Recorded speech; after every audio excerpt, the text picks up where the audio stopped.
आप लोगों ने अभी तक इंटरनेट पे सुन ही लिया होगा कि यूपीआई अब फ्री नहीं रहेगा। यूपीआई पर सरकार अब टैक्स लगाने वाली है, चार्ज लगने वाला है। जब भी आप यूपीआई ट्रांजैक्शन करोगे पैसा लगेगा क्या, कितना लगेगा, किसे लगेगा, ये सब आज हम इस वीडियो में डिकोड करेंगे। देखो इस वीडियो में सिर्फ मैं आपको बताऊंगा सच, ना मुझे चीज़ों को मैनिपुलेट करना है, ना घुमा फिरा के बताना है। मुझे बताना है आपको कि एक्चुअल में क्या होने वाला है, इससे आपको क्या फ़र्क पड़ेगा, सरकार को क्या फ़र्क पड़ेगा और सरकार ऐसा क्यों कर रही है। तो आपने जैसे सुना कि एक नया टैक्स आ रहा है यूपीआई के ऊपर, ठीक है। अब यूपीआई आप किसी को भी, यार रिक्शे वाले को पैसे देने हैं, 20 रुपये पे करने, आपने यूपीआई दे दिया। आप चाय पीने जा रहे हैं, आपने 10 रुपये की चाय पी ली, आपने यूपीआई कर लिया, कितना आसान हो गया था ना। अब गवर्नमेंट ने क्या प्रपोज किया है, 6 अगस्त को, अभी जो 6 तारीख गई है, एक बिल पास हुआ है स्पेसिफिकली ऑन यूपीआई, जिस बिल का नाम है taxation and other laws amendment bill. अब इस बिल के अंदर क्या हुआ है, चेंजेस करे गए हैं जो पेमेंट और सेटलमेंट सिस्टम एक्ट है 2007 के, उसमें। अब इस अमेंडमेंट से क्या होगा, जो हमारी सेंट्रल गवर्नमेंट है उसके पास एक लीगल पावर आ जाएगी। क्या पावर आ जाएगी कि वो कंट्रोल कर पाएगी एमडीआर को। अब ये एमडीआर क्या होता है मैं आपको आसान भाषा में समझाऊंगा। इसे बोलते हैं मर्चेंट डिस्काउंट रेट। आपने कभी देखा, आप कभी मोबाइल लेने जाते हो या कोई इलेक्ट्रॉनिक लेने जाते हो, आप बोलते हो मैं क्रेडिट कार्ड से पैसे दे देता हूँ। अब जब आप क्रेडिट कार्ड से पैसे देते हो, आपको लगता है आपको ईएमआई मिलेगी, आप डिस्काउंट ले सकते हो, आपके बैंक से ऑफर होता है। पर कहीं कहीं पर आपको बोला जाता है, दुकान वाले बोलते हैं कि भैया क्रेडिट कार्ड से पेमेंट करोगे तो 2% एक्स्ट्रा लूंगा मैं।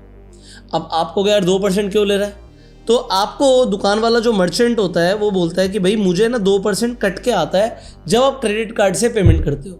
आप डेबिट कार्ड से करते हो लगभग 1% मुझे कट के आता है पैसा। तो ये बिल्कुल सच बात है कि जब आप डेबिट कार्ड और क्रेडिट कार्ड से पैसे देते हैं तो जो मर्चेंट होता है उसे कुछ पैसे कट के आते हैं। बट यूपीआई में तो ऐसा था ही नहीं। आपने सामने वाले को 10,000 या 50,000 ट्रांसफर करे, उसके अकाउंट में 10,000 50,000 जो आपने ट्रांसफर करे पूरे पहुंचते हैं, 1 रुपये भी कम नहीं होता। बट अब आगे कम हो सकता है। कैसे कम हो सकता है इसे समझते हैं। सबसे पहले आपको समझना पड़ेगा जो यूपीआई है ना, वो एक्चुअल में फ्री नहीं है, वो आपको फ्री दिखता है। इसके पीछे एक हाई इंफ्रास्ट्रक्चर कॉस्ट है। क्या कॉस्ट है इसे समझने से पहले आप ये देखिए, 2020 से 2025 के बीच में जो यूपीआई यूजर्स के अंदर ग्रोथ हुई है, ट्रांजैक्शंस में ग्रोथ हुई है, वो लगभग 72% की हुई है। फाइनेंशियल ईयर 2022 से लेकर फाइनेंशियल ईयर 2025 के बीच में 5,50,00,000 मर्चेंट ऐड हुए हैं यूपीआई पर और 26 करोड़ नए यूजर आए हैं 2022 से। अब यूपीआई तो आप सब जानते हो भैया 2016 में आ गई थी चीज़, बट 2022 के बाद भी नए यूजर ऐड हो रहे हैं, मतलब मैसिव लेवल पर यूपीआई को यूज़ किया जा रहा है। बट जो यूपीआई आपको फ्री लगता है उसके पीछे एक मैसिव सिस्टम है। क्या क्या सिस्टम है, पहली बात तो बैंक इन्वॉल्व होता है। अच्छा, आप जब यूपीआई करते हो पैसे बैंक से कटते हैं, दूसरे इंसान के बैंक में पहुंचते हैं। अब यहाँ पर बैंक की तरफ से आपको कभी एसएमएस आता है? आपको कभी बिल्कुल एसएमएस आता है? बैंक से जब पैसे कटते हैं तो एसएमएस आता है, जिस इंसान को रिसीव होते हैं उसे मैसेज आता है। आपको क्या लगता है वो मैसेज फ्री होता है क्या? उसके कुछ तो पैसे लगते होंगे। एक आदमी मान लेते हैं महीने भर के अंदर 50 यूपीआई कर देता है तो 50 बार बैंक से मैसेज आ रहा है। 10 पैसे का भी मैसेज है तो 5 रुपये की कॉस्ट है।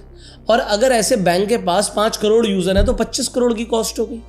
तो ये 25 करोड़ की कॉस्ट बैंक फ्री में क्यों दे रहा है? फ्री में कुछ नहीं है, मैं आपको समझाऊंगा कैसे। बैंक के सर्वर भी लगे होते हैं जब आप यूपीआई से पेमेंट करते हो। सर्वर्स की भी बहुत बड़ी कॉस्ट होती है। अमेज़ॉन का जो सर्वर्स हैं उससे इतनी मोटी कमाई है, जो अमेज़ॉन पर आप पूरा मार्केट प्लेस देखते हो उससे ज़्यादा अमेज़ॉन सर्वर्स से पैसे कमा रहा है आज की डेट में। तो बैंक्स ने सर्वर्स लिए हुए होते हैं आगे। अब इंडिया का जो national payment corporation of India है, एनपीसीआई, वो भी इन्वॉल्व रहता है।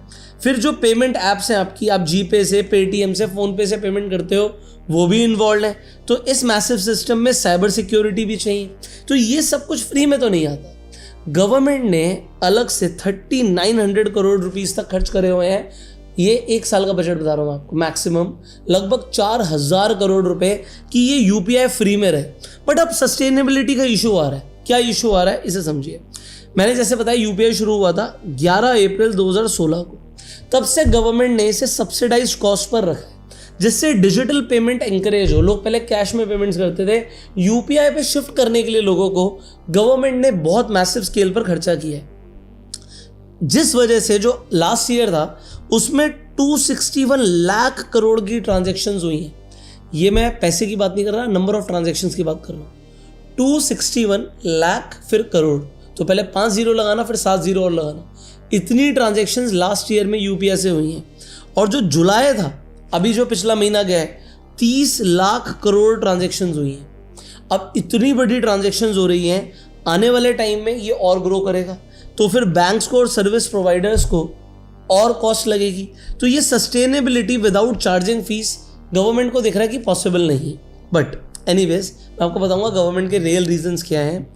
सो अभी के लिए अगर हम लार्ज ट्रांजैक्शंस को टारगेट करें, जो गवर्नमेंट करने की कोशिश कर रही है, तो गवर्नमेंट कह रही है कि 2000 से ऊपर की ट्रांजैक्शन लार्ज ट्रांजैक्शन होती है, इसके ऊपर फीस लगेगी। बट आपको नहीं लगेगी, आपने 2000 रुपये दे दिए। जो मर्चेंट होगा, जो दुकानदार होगा, उससे हम एक फीस वसूलेंगे।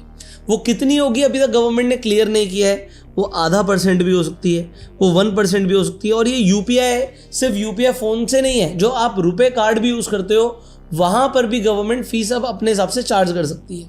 तो 2000 रुपये से नीचे की जो ट्रांजैक्शंस हैं उसमें गवर्नमेंट कह रही है कि ठीक है हम इसे एग्जेम्प्ट रखेंगे। जो स्मॉलर मर्चेंट्स हैं या लोकल वेंडर्स हैं उनके लिए एग्जेम्प्ट रहेगा, उसमें कोई एमडीआर की फीस नहीं होगी। बट यहाँ पर जो आप P2P ट्रांसफर्स करते हो वो 100% फ्री है। मतलब आपने अपने दोस्त को या रिश्तेदार को पैसे दे दिए, आपने 100 रुपये ट्रांसफ़र करे किसी को, तो कोई चार्ज नहीं कटेंगे। फ्रेंड्स फैमिली के लिए फ्री ऑफ चार्ज रहेगा। सो फ्यूचर के अंदर अभी फ्लेक्सिबिलिटी है, अभी इमीडिएटली यूपीआई पे चार्जेस नहीं है। सो जो लोग आपको इंटरनेट पे रील बना के बोल रहे हैं भैया यूपीआई पे चार्ज लग गया है, तो लग गया नहीं है, लग सकता है। फ्यूचर में कब लगाएगी गवर्नमेंट अभी नहीं पता। फिलहाल के लिए 0 MDR चार्जेस पर यूपीआई चल रहा है अभी भी। बट अब समझते हैं एक दूसरा एंगल। ये जो वीज़ा और मास्टर कार्ड है ना, जब से यूपीआई चलना शुरू हुआ है, स्पेसिफिकली 2020 के बाद, इनको बहुत घाटा हुआ है। पहले लोग डेबिट कार्ड लेकर जाते थे घर से, आप अपना डेबिट कार्ड अब यूज़ ही नहीं करते। क्रेडिट कार्ड कर लेते होगे, यूपीआई कर लेते होगे, डेबिट कार्ड लोग कम यूज़ करते हैं। अब वीज़ा मास्टर कार्ड जो आपके क्रेडिट कार्ड इशूअर्स हैं, इन्हें बड़ा नुकसान हो रहा है। एक तो रुपए भी आ गया कंपटीशन में। Indian electronic payment service provider, जो ये यूएस के इलेक्ट्रॉनिक पेमेंट सर्विस प्रोवाइडर हैं, इनका कंपटीशन जब सीधा यूपीआई से हुआ तो यूपीआई ने बोल दिया मैं तो फ्री हूँ। और जो ये वीज़ा मास्टर कार्ड है, ये 1 से 2% के चार्ज काटते हैं जब भी आप पेमेंट करते हो। अमेरिकन एक्सप्रेस तो और ज़्यादा काटता है। कई जगहों पर अमेरिकन एक्सप्रेस का कार्ड ही यूज़ नहीं होता, क्योंकि वहाँ पर 3-3, 3.5% भी कट जाता है। तो यहाँ पर क्या है सिस्टम कि इन यूएस की कंपनियों को नुकसान हो रहा था। अब मैं आपको एक चीज़ बताता हूँ जो एंगल लोग आपको बता नहीं रहे। ट्रम्प चाचा की एक बात बताता हूँ, आप लोगों ने ध्यान दिया या नहीं दिया, यूएस के अंदर अभी रिसेंटली इंडिया के ऊपर क्लियर हो गया है कि 100% का टैरिफ लगेगा। यूएस में एक रशिया एंड ईरान एक्ट है 8611। सो इसके अंदर जो 5 बड़ी कंट्रीज़ हैं जो रशिया से तेल ले रही हैं, इंडिया, चाइना, स्लोवाकिया, हंगरी और अजरबैजान, इन सारी कंट्रीज़ पर अब 100% का टैरिफ लगेगा। यस, लगेगा। बट ये एक सीलिंग रेट है, मतलब मैक्सिमम 100% लगेगा। अब 100 लगाना है, 80 लगाना है, 50 लगाना है या नहीं लगाना, ये अब सिर्फ ट्रम्प चाचा के हाथ में है। और ये वहाँ पर सेनेट में पास हो चुका है। So Trump has discretion to enforce और वेव इट एंटायरली। या तो लगाना है 100% या 0 करना है, ये ट्रम्प के हाथ में है। तो थोड़ा सा तो ट्रम्प के सामने झुकना पड़ेगा। जो मुझे लग रहा है कि कहीं ना कहीं पीछे से ऐसा भी हो सकता है कि इंडिया यूपीआई पे कुछ चार्ज लगाकर यूएस के अंदर ट्रम्प को खुश करना चाहता है कि जो यूएस की कंपनीज हैं, भाई हम आपसे पंगा नहीं ले रहे हैं, आप भी कमाओ, हम भी चलो अब कुछ कमा रहे हैं, कंपटीशन हेल्दी है, ये टैरिफ हम पे मत लगाओ। क्योंकि टैरिफ लगाते ही स्टॉक मार्केट एकदम से गिर जाती है। स्टॉक मार्केट छोड़ो, ओवरऑल बिजनेसेस को भी लॉस होता है। हमारा माल डबल महंगा पड़ रहा है एक तरीके से, तो लोग अलग कंट्रीज़ का माल खरीदेंगे। और पाकिस्तान के ऊपर 100% टैरिफ नहीं है, बांग्लादेश के ऊपर नहीं है, श्रीलंका के ऊपर नहीं है, हमारे ऊपर।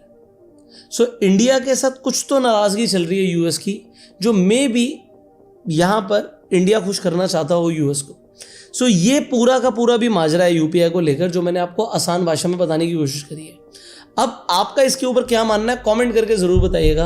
अभी मैंने एक वीडियो बनाई थी कि इंटरनेट पे टैक्स लग सकता है 1 GB के ऊपर 1 रुपीज़ का टैक्स गवर्नमेंट लगाने की सोच रही है और अब यूपीआई की बात आ गई है। आपका क्या मानना है कमेंट करके बताइएगा। अगर आप ट्रेडिंग में इंटरेस्ट रखते हैं तो आप शार्क एक्सचेंज के प्लेटफॉर्म पर जाकर ट्रेडिंग कर सकते हैं। वहाँ पर आप यूएस स्टॉक्स में भी ट्रेडिंग कर सकते हैं, ETF में ट्रेडिंग कर सकते हैं, गोल्ड, सिल्वर, प्लैटिनम, पैलेडियम में ट्रेडिंग कर सकते हैं। इसके साथ साथ आप क्रूड ऑयल और नेचुरल गैस में भी ट्रेडिंग कर सकते हैं। सबसे बड़ा फायदा क्या है, अगर आप क्रिप्टो में और प्लेटफॉर्म्स पर ट्रेडिंग करोगे तो आप खरीदोगे बेचोगे तो 30% का टैक्स लगता है। बट अगर आप शार्क एक्सचेंज पे आकर ट्रेड करते हो तो वहाँ पर आपको आपके इनकम टैक्स स्लैब के अकॉर्डिंग टैक्स लगता है। एक तरीके से आप समझ सकते हो आपकी इनकम कम है तो कोई टैक्स ही नहीं है। दूसरी चीज़, शार्क एक्सचेंज पे एक तरीके से आप फ्री में ट्रेडिंग कर सकते हो। यहाँ पर एक 30 डेज का चैलेंज चल रहा है। अगर आप प्रॉफिटेबल होते हो तो अप टू 30,000 आपके अकाउंट में रिफंड बैक कर दिया जाता है। अभी तक 10 करोड़ से ज़्यादा शार्क एक्सचेंज लोगों के अकाउंट में क्रेडिट कर चुका है। और अगर आप प्रॉफिटेबल ट्रेडर होते हो तो आपको एक सर्टिफिकेट भी मिलता है। आज ही जाके आप अपना अकाउंट शार्क एक्सचेंज पे खुलवा सकते हैं। लिंक आपको डिस्क्रिप्शन और पिन कमेंट में मिल जाएगा। और अगर आप शार्क एक्सचेंज पे अकाउंट खुलवाएंगे, ट्रेड करेंगे, तो गूगल फॉर्म का भी लिंक दे रहा हूं, उसे फिलअप कर दीजिएगा। हमारी टीम आपको 2 ट्रेडिंग कोर्सेज फ्री में देगी। सो आपको गूगल फॉर्म जरूर भरना है एंड मेक श्योर जो मैं नीचे लिंक दे रहा हूं उसी से जाकर आप शार्क एक्सचेंज पे अकाउंट अपना ओपन करें। मिलते हैं आपसे अगली वीडियो में। इस वीडियो को लाइक कर सकते हैं, शेयर कीजिए जिससे लोगों को पूरा यूपीआई के ऊपर सिस्टम क्लियर हो जाए। इसके साथ साथ आप अपना सिबिल स्कोर कैसे बढ़ा सकते हैं इसके ऊपर मैं वीडियो बनाने की सोच रहा हूं। बट क्या आपको सच में सिबिल स्कोर कैसे बढ़ाना है इसके ऊपर वीडियो चाहिए? अगर चाहिए तो कॉमेंट में सिबिल स्कोर जरूर लिखिएगा। मिलते हैं आपसे अगली वीडियो में। Like this video, share this video, subscribe this channel, click on the bell icon. You go self made and जय हिंद।